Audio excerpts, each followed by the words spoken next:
सरकार निकट में उपस्थापन कले सरकार केबे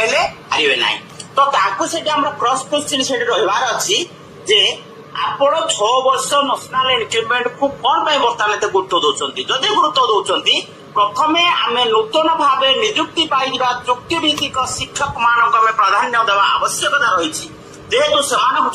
भविष्य आसंता काली सकाळे लेवल भे यूनियन संख्या बढ़ियो से 13,000 नियमित होइले ताले लेवल भे यूनियन संख्या निश्चित भाव लक्ष्य को छुईब आमे माने मजबूत स्थिति रे पहुंचीबा तो वर्तमान स्थिति आमे से 6 नेशनल इंक्रीमेंट को जदि आमे स्थापन करिबा ताहाले आमे तांकर विरोध हवा तांको से हमर जवाब देबार अछि जे वर्तमान स्थिति रे सरकार ठिका उच्छेद पाई पदक्षेप नउछंती तेणु से पदक्षेप को आम स्वागत करिसंती आम समर्थन करबा दरकार आगामी भविष्यतर उज्ज्वलता पाई आम समस्ते सरकार को निवेदन करबा दरकार निवेदन करिसंती से निवेदन रखिकी सरकार ठिका उच्छेद पाई जाउछंती प्रथमे वर्तमान सरकार जो ठिका उच्छेद पदक्षेप पाई निष्पत्ति नहीं प्रथमे ठिका उच्छेद पदक्षेप गवर्नमेंट नोटिफिकेशन आग पब्लिक हो सारो तापर जदि सरकार आम से 6 नेशनल इंक्रीमेंट दौरान न दौरान परवर्ती समय आम 6 नेशनल इंक्रीमेंट कथा सरकार पाखे आम उपस्थापन करवा कि वर्तमान समय नुहे वर्तमान समय हूँ केवल वन एंड ओनली डिमांड वॉइस गेट पे आम पाखे जाहिर करवा आउ से मंद उद्देश्य हूँ आम मान समस्त मिले मिनिमम डिमांड को रखी सरकार पाखे पहुंचे एवं जोड़ा शुभम सार कहते हाथीर खाଇବା ଦାନ୍ତ गोटे देखा दांत गोटे वर्तमान स्थिति लेवल भी यूनियन से दीटे जाक दांत प्रयोग करुच्ची खाऊँ जो दांत देखा से दांत कि जो दुईटी दांत दुईटी रूप में देखा बंद करने पड़ो से डिमांड गुड़ी को उपस्थापन करके सरकार सहित देखेबे जे आमर एते शक्ति अच्छी आम सहित एतिके टीचर अच्छा तेणु आपण आम प्रमोशनल प्रोसेस को इजी रे परिणत कर दिंतु आम आपको किसी कहबो नहीं जो कि सरकार काली सकाळ ठिका उच्छेद करबा टीका उच्छेद कर सारा आम ना 2800 पाइबा ना 4200 पाइबा किंतु एमाने प्रमोशन पाइकी आगू पड़े जाइए आम जो भाग्या को से भाग्या है पड़ी रहा तेणु जो नेतृत्व मैंने भी काली इलेक्शन होती उपस्थापन जाऊँगी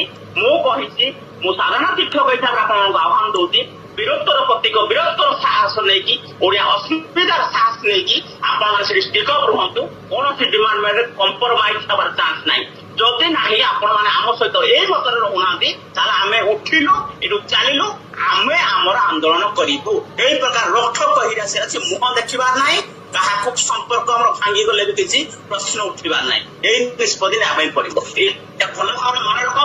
6 नेशनल इंक्रीमेंट को खोली जातु नुआ पिला मान रेगुलर सुजोग दिंतु से नुआ पिला रेगुलर ठिका उच्छेद हेले अनेक शिक्षक लाभ हम से लाभ क्षतिर हिसाब परवर्ती समय कर वर्तमान समय आसी one and only demand voice demand आउ गोटे कथा मु लक्ष्य करछि समस्त भी लक्ष्य करथिबे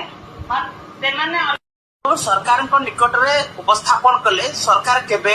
हारे ना तो से क्रॉस क्वेश्चन से रही अच्छी जे आपण 6 वर्ष नेशनल इंक्रीमेंट को कौन बर्तमान गुरुत्व दौरान जदि गुरुत्व दौरान प्रथमे आम नूतन भाव निजुक्ति पाई चुक्तिभित्तिक शिक्षक मान प्राधान्य देवा आवश्यकता रही जेहेतु से भविष्य आसंता काली सकाळे लेवल भे यूनियन संख्या बढ़ियो से 13,000 नियमित होइले ताले लेवल भे यूनियन संख्या निश्चित भाव लक्ष्य को छुईब आमे माने मजबूत स्थिति रे पहुंचीबा तो वर्तमान स्थिति आम से 6 नेशनल इंक्रीमेंट को जदि आमे स्थापन करिबा ताहाले आमे तांकर विरोध हवा तांको से हमर जवाब देबार अछि जे वर्तमान स्थिति रे सरकार ठिका उच्छेद पाई पदक्षेप नउछंती तेणु से पदक्षेप को आम स्वागत करिसंती आम समर्थन करबा दरकार आगामी भविष्यतर उज्ज्वलता पाई आम समस्ते सरकार को निवेदन करबा दरकार निवेदन करिसंती से निवेदन रखिकी सरकार ठिका उच्छेद पाई जाउछंती प्रथमे वर्तमान सरकार जो ठिका उच्छेद पदक्षेप निष्पत्ति नहीं प्रथमे ठिका उच्छेद पदक्षेप गवर्नमेंट नोटिफिकेशन आग पब्लिक हो सारो तापर जदि सरकार आम से 6 नेशनल इंक्रीमेंट दौरान न दौरान परवर्ती समय आम 6 नेशनल इंक्रीमेंट कथा सरकार पाखे आम उपस्थापन करवा कि वर्तमान समय नुहे ବର୍ତ୍ତମାନ ସମୟ ହଉଛି କେବଳ ୱାନ୍ ଆଣ୍ଡ ଓନ୍ଲି ଡିମାଣ୍ଡ ବୟସ ଗେଡ୍ପେ ଆମେ ତାଙ୍କ ପାଖରେ ଜାହିର କରିବା। ଆଉ ସେମାନଙ୍କର ମନ୍ଦ ଉଦ୍ଦେଶ୍ୟ ହଉଛି ଯେ ଆମମାନଙ୍କୁ ସମସ୍ତଙ୍କୁ ମିଳେଇକି ଏମାନେ ମିନିମମ୍ ଡିମାଣ୍ଡକୁ ରଖିକି ସରକାରଙ୍କ ପାଖରେ ପହଞ୍ଚିବେ ଏବଂ ଯୋଉଟା ଶୁଭମ ସାର୍ କହୁଥିଲେ ଯେ ହାତୀର ଖାଇବା ଦାନ୍ତ ଗୋଟେ ଦେଖେଇବା ଦାନ୍ତ ଗୋଟାଏ, ବର୍ତ୍ତମାନ ସ୍ଥିତିରେ ଲେବୁଲ ବିଏ ୟୁନିୟନ ସେ ଦିଟା ଯାକ ଦାନ୍ତକୁ ପ୍ରୟୋଗ କରୁଛି। ସେ ଖାଉଛି ଯୋଉ ଦାନ୍ତ ଦେଖଉଛି ମଧ୍ୟ ସେଇ ଦାନ୍ତ, କିନ୍ତୁ ସେମାନଙ୍କର ଯୋଉ ଦୁଇଟି ଦାନ୍ତ ଦୁଇଟି ରୂପରେ ଦେଖାଉଛନ୍ତି ତାଙ୍କୁ ବନ୍ଦ କରିବା ପାଇଁ ପଡିବ। ସେମାନେ ଏଇ ଡିମାଣ୍ଡ ଗୁଡିକୁ ଉପସ୍ଥାପନ କରିକି ଭିତିରିଆ ସରକାରଙ୍କ ସହିତ ଦେଖେଇବେ ଯେ ଆମର ଏତେ ଶକ୍ତି ଅଛି, ଆମ ସହିତ ଏତିକି ଟିଚର ଅଛନ୍ତି, ତେଣୁ ଆପଣ ଆମ ପ୍ରମୋସନାଲ ପ୍ରୋସେସଟାକୁ ଇଜିରେ ପରିଣତ କରିଦିଅନ୍ତୁ, ଆମେ ଆପଣଙ୍କୁ ଆଉ କିଛି କହିବୁ ନାହିଁ। ଯୋଉଠି କି ସରକାର ଖାଲି ସେଟା ଠିକା ଉଚ୍ଛେଦ କରିବା, ଟିକା ଔଷଧ କରିସାରିଲା ପରେ ଆମେ ନା 2800 ପାଇବା ନା 4200 ପାଇବା, କିନ୍ତୁ ଏମାନେ ପ୍ରମୋସନ ପାଇକି ଆଗକୁ ପଳେଇ ଯାଇଥିବେ। ଆମେ ଯୋଉ ଭଗିଆକୁ ସେଇ ଭଗିଆ ହେଇକି ପଡି ରହିବା। ତେଣୁ ଯୋଉ ନେତୃତ୍ୱ ମାନେ ବି କାଲି ସେଠି ସିଲେକ୍ସନ ହଉଛନ୍ତି ସେଠି କଥା ପ୍ରୋଗ୍ରାମରେ ଯାଉଛନ୍ତି, ମୁଁ କହିଛି ମୁଁ ସାଧାରଣ ଶିକ୍ଷକ ହିସାବରେ ଆପଣଙ୍କୁ ଆହ୍ୱାନ ଦଉଛି ବୀରତ୍ୱର ପ୍ରତୀକ ବୀରତ୍ୱର ସାହସ ନେଇକି ଓଡିଆ ଅସୁବିଧାର ସାହସ ନେଇକି ଆପଣମାନେ ସେଠି ସ୍ଟିକ ଅପ୍ ରୁହନ୍ତୁ। କୌଣସି ଡିମାଣ୍ଡ କମ୍ପ୍ରମାଇଜ ହେବାର ଚାନ୍ସ ନାହିଁ। ଯଦି ନାହିଁ ଆପଣମାନେ ଆମ ସହିତ ଏଇ ମତରେ ରହୁନାହାନ୍ତି ତାହେଲେ ଆମେ ଉଠିଲୁ ଏଠୁ ଚାଲିଲୁ, ଆମେ ଆମର ଆନ୍ଦୋଳନ କରିବୁ। ଏଇ ପ୍ରକାର ରକ୍ଷ କହିରା ସେ ଅଛି, ମୁହଁ ଦେଖିବାର ନାହିଁ, କାହାକୁ ସମ୍ପର୍କ ଆମର ଭାଙ୍ଗିଗଲେ ବି କିଛି ପ୍ରଶ୍ନ ଉଠିବାର ନାହିଁ। ଏଇ ନିଷ୍ପତ୍ତି ନେବା ପାଇଁ ପଡିବ। ଏଇଟା ଭଲ ଭାବରେ ମନେ ରଖନ୍ତୁ। 6ଟି ନ୍ୟାସନାଲ ଇନକ୍ରିମେଣ୍ଟକୁ ଭୁଲି ଯାଆନ୍ତୁ। ନୂଆ ପିଲାମାନଙ୍କୁ ରେଗୁଲାର ସୁଯୋଗ ଦିଅନ୍ତୁ। ସେ ନୂଆ ପିଲାମାନେ ରେଗୁଲାର ଠିକା ଉଚ୍ଛେଦ ହେଲେ ଅନେକ ଶିକ୍ଷକଙ୍କର ମଧ୍ୟ ଲାଭ ହବ। ସେ ଲାଭ କ୍ଷତିର ହିସାବ ପରବର୍ତ୍ତୀ ସମୟରେ କରାଯିବ। ବର୍ତ୍ତମାନ ସମୟ ଆସିଛି ୱାନ୍ ଆଣ୍ଡ ଓନ୍ଲି ଡିମାଣ୍ଡ ବୟସ ଗେଡ୍ପେ ଡିମାଣ୍ଡ। ସାର୍ ଆଉ ଗୋଟେ କଥା ମୁଁ ଲକ୍ଷ୍ୟ କରିଛି, ସମସ୍ତେ ବି ଲକ୍ଷ୍ୟ କରିଥିବେ, ସେମାନେ ସରକାରଙ୍କ ନିକଟରେ ଉପସ୍ଥାପନ କଲେ ସରକାର କେବେ ହେଲେ ହାରିବେ ନାହିଁ। ତ ତାଙ୍କୁ ସେଠି ଆମର କ୍ରସ୍ କ୍ୱେଶ୍ଚିନ୍ ସେଠି ରହିବାର ଅଛି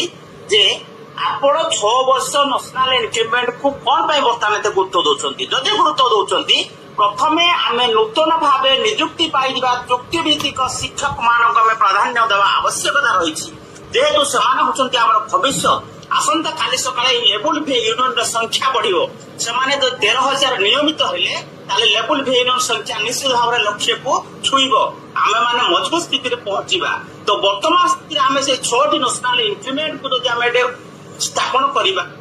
କରିବା ତାହେଲେ ଆମେ ତାଙ୍କର ବିରୋଧ ହବା। ତାଙ୍କୁ ସେଠି ଆମର ଜବାବ ଦେବାର ଅଛି ଯେ ବର୍ତ୍ତମାନ ସ୍ଥିତିରେ ସରକାର ଠିକା ଉଚ୍ଛେଦ ପାଇଁ ପଦକ୍ଷେପ ନେଉଛନ୍ତି, ତେଣୁ ସେ ପଦକ୍ଷେପକୁ ଆମେ ସ୍ୱାଗତ କରିଛନ୍ତି, ଆମେ ସମର୍ଥନ କରିବା ଦରକାର। ଆଗାମୀ ଭବିଷ୍ୟତର ଉଜ୍ଜଳତା ପାଇଁ ଆମେ ସମସ୍ତେ ସରକାରଙ୍କୁ ନିବେଦନ କରିବା ଦରକାର। ନିବେଦନ କରିଛନ୍ତି, ସେ ନିବେଦନ ରଖିକି ସରକାର ଠିକା ଉଚ୍ଛେଦ ପାଇଁ ଯାଉଛନ୍ତି। ପ୍ରଥମେ ବର୍ତ୍ତମାନ ସରକାର ଯୋଉ ଠିକା ଔଷଧ ପଦକ୍ଷେପ ପାଇଁ ନିଷ୍ପତ୍ତି ନେଇଛନ୍ତି, ପ୍ରଥମେ ଠିକା ଔଷଧ ପଦକ୍ଷେପର ଗଭର୍ଣ୍ଣମେଣ୍ଟ ନୋଟିଫିକେସନ ଆଗ ପବ୍ଲିକ ହେଇସାରୁ, ତାପରେ ଯଦି ସରକାର ଆମର ସେଠି 6ଟି ନ୍ୟାସନାଲ ଇନକ୍ରିମେଣ୍ଟ ଦଉଛନ୍ତି ନ ଦଉଛନ୍ତି, ପରବର୍ତ୍ତୀ ସମୟରେ ଆମେ 6ଟି ନ୍ୟାସନାଲ ଇନକ୍ରିମେଣ୍ଟ କଥା ସରକାରଙ୍କ ପାଖରେ ଆମେ ଉପସ୍ଥାପନ କରିବା। କିନ୍ତୁ ବର୍ତ୍ତମାନ ସମୟରେ ନୁହେଁ। ବର୍ତ୍ତମାନ ସମୟ ହଉଛି କେବଳ ୱାନ୍ ଆଣ୍ଡ ଓନ୍ଲି ଡିମାଣ୍ଡ ବୟସ ଗେଡ୍ପେ ଆମେ ତାଙ୍କ ପାଖରେ ଜାହିର କରିବା। ଆଉ ସେମାନଙ୍କର ମନ୍ଦ ଉଦ୍ଦେଶ୍ୟ ହଉଛି ଯେ ଆମମାନଙ୍କୁ ସମସ୍ତଙ୍କୁ ମିଳେଇକି ଏମାନେ ମିନିମମ୍ ଡିମାଣ୍ଡକୁ ରଖିକି ସରକାରଙ୍କ ପାଖରେ ପହଞ୍ଚିବେ ଏବଂ ଯୋଉଟା ଶୁଭମ ସାର୍ କହୁଥିଲେ ଯେ ହାତୀର ଖାଇବା ଦାନ୍ତ ଗୋଟେ ଦେଖେଇବା ଦାନ୍ତ ଗୋଟାଏ, ବର୍ତ୍ତମାନ ସ୍ଥିତିରେ ଲେବୁଲ ବିଏ ୟୁନିୟନ ସେ ଦିଟା ଯାକ ଦାନ୍ତକୁ ପ୍ରୟୋଗ କରୁଛି।